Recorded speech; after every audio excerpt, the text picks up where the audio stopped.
आयुष्य देशासाठी समर्पित आहे याबद्दल तुमचा अभिमान आहे। तुम्ही भारतीय सैन्याचे भूषण आहात। तुमच्या वाढदिवशी तुमच्या उत्तम आरोग्यासाठी आणि पुढील वाटचालीस शुभेच्छा। तुमचे शौर्य आणि त्याग नेहमीच प्रेरणादायी राहील। मेजर शंकर खतेले साहेब यांना वाढदिवसाच्या हार्दिक शुभेच्छा। संकल्प असावेत नवे तुमचे, मिळाव्यात त्यांना नव्या दिशा, प्रत्येक स्वप्न पूर्ण व्हावे तुमचे, याच वाढदिवसाच्या हार्दिक शुभेच्छा। मेजर शंकर खतेले साहेब यांचा वाढदिवस मोठ्या उत्साहात साजरा होत आहे। समाजातील विविध स्तरांमध्ये आपल्या कर्तृत्वाचा ठसा उमटवणारे मेजर शंकर खतेले वाढदिवसाच्या या खास दिवशी पूर्ण इगतपुरी नाशिक संपूर्ण टीम कडून तसेच स्थानिक नागरिकांकडून त्यांना पुढील वाटचालीसाठी मनपूर्वक शुभेच्छा।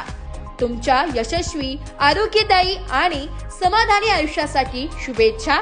शुभेच्छुक पत्रकार शांताराम भाऊ भांगे, अखिल भारतीय आदिवासी विकास परिषद, उत्तर महाराष्ट्र मीडिया प्रमुख, मोडाली उपसरपंच ज्ञानेश्वर भाऊ झोले, सामाजिक कार्यकर्ते चंद्रकांत भाऊ भांगेरे खडतकेत, डॉक्टर सदाशिव घाणे, सामाजिक कार्यकर्ते बाळाभाऊ डहाळे, सामाजिक कार्यकर्ते संतोष भाऊ रोदळ, लखनभाऊ गिलंदे, अखिल भारतीय आदिवासी विकास परिषद उत्तर महाराष्ट्र सरचिटणीस, सामाजिक कार्यकर्ते नंदूभाऊ जाधव, सामाजिक कार्यकर्ते संतोष भाऊ गोडे, गोकुळभाऊ बोंडकोळी, कृष्णभाऊ झोले, शंकरदादा बोंबले, अखिल भारतीय आदिवासी विकास परिषद नवी दिल्ली नाशिक, के ग्रुप महाराष्ट्र राज्य इगतपुरी तालुका व सर्व मित्र परिवार, समस्त गावकरी मित्र मंडळ खडकेत